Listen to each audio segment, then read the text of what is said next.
So kung wala kayong may content, Choy, pwede nyo itong gayahin.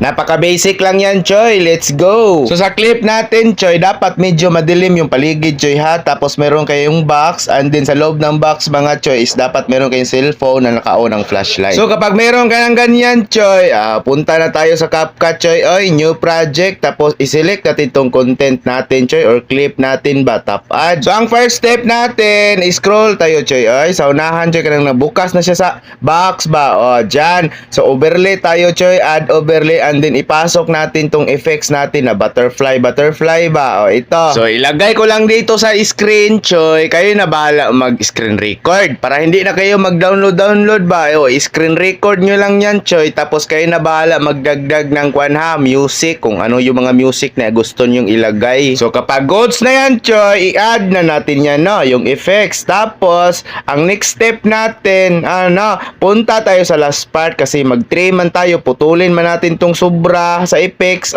Itap ang effects, tapos i-split. Itong sobra, pwede na yan i-delete. So kung goods na, next step na tayo, Choy. Next step na tayo, no? Tanggalin natin tong itim na background. So itap natin tong effects, tapos i-splice, and then piliin natin tong filter. So kung goods na, next step na tayo, Choy. I-drag lang natin konti sa may box, sa may, bibig ng box ba. Tapos dito sa dulo ng effects, maglagay tayo ng isang keyframe.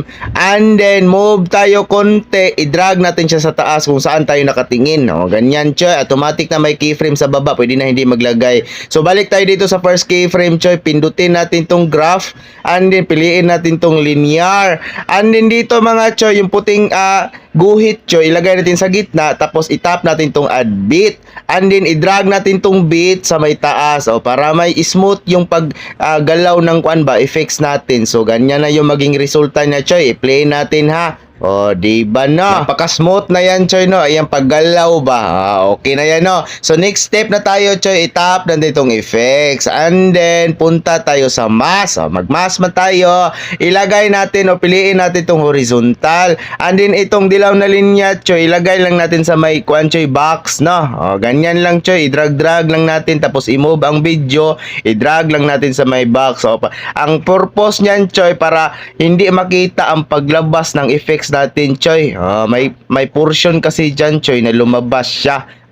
Yung butterfly. Para hindi siya lumabas, lagyan natin siya ng mask. So, ganyan lang, Choy. So, tapos na tayo, no? I-play na lang natin. Kayo na bahala magdagdag ng ibang effects, Choy, ha? Mga music, animation, or sound effects. Ay, bahala naman na, Choy. Pwede na yan i-export, Choy. Unsa pa'y dugayan, i-export na.